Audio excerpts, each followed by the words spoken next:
മഴവില്ലിന്റെ പ്രത്യേകതകളൊന്ന് നോക്കാം. മഴവില്ലുണ്ടാകുവാൻ കാരണമാകുന്ന പ്രതിഭാസത്തിന്റെ പേരാണ് പ്രകീർണനം. മഴവില്ലുണ്ടാകുന്നതിനുള്ള മറ്റു കാരണങ്ങൾ അപവർത്തനവും പൂർണ്ണാന്തരിക പ്രതിഫലനവുമാണ്. മഴവില്ലിന്റെ ആകൃതി അർദ്ധവൃത്താകൃതിയാണ്. മഴവില്ലിൽ ഏറ്റവും മുകളിലായി കാണപ്പെടുന്ന ഘടകവർണ്ണമാണ് ചുവപ്പ്. മഴവില്ലിന്റെ മധ്യത്തിലുള്ള ഘടകവർണ്ണം പച്ചയാണ്. മഴവില്ലിൽ ഏറ്റവും താഴെയായി കാണപ്പെടുന്ന ഘടകവർണ്ണമാണ് വയലറ്റ്. മഴവില്ലിൽ വയലറ്റ് കാണുന്ന കോൺ 40.8 ഡിഗ്രി കോണാണ്. മഴവില്ലിൽ ചുവപ്പ് കാണുന്ന കോൺ 42.8 ഡിഗ്രിയാണ്. മഴവില്ലുണ്ടാകുന്നത് സൂര്യന്റെ എതിർദിശയിലാണ്. മഴവില്ലിന്റെ ഭാഗം കൂടുതലായി ദൃശ്യമാകുന്നത് സൂര്യൻ ചക്രവാളത്തോട് അടുത്തു നിൽക്കുമ്പോഴാണ്.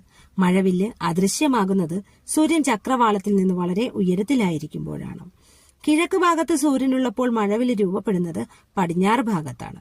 വിമാനത്തിൽ നിന്ന് നോക്കിയാൽ മഴവില്ല് കാണപ്പെടുന്നത് വൃത്താകൃതിയിലാണ്. Thank you.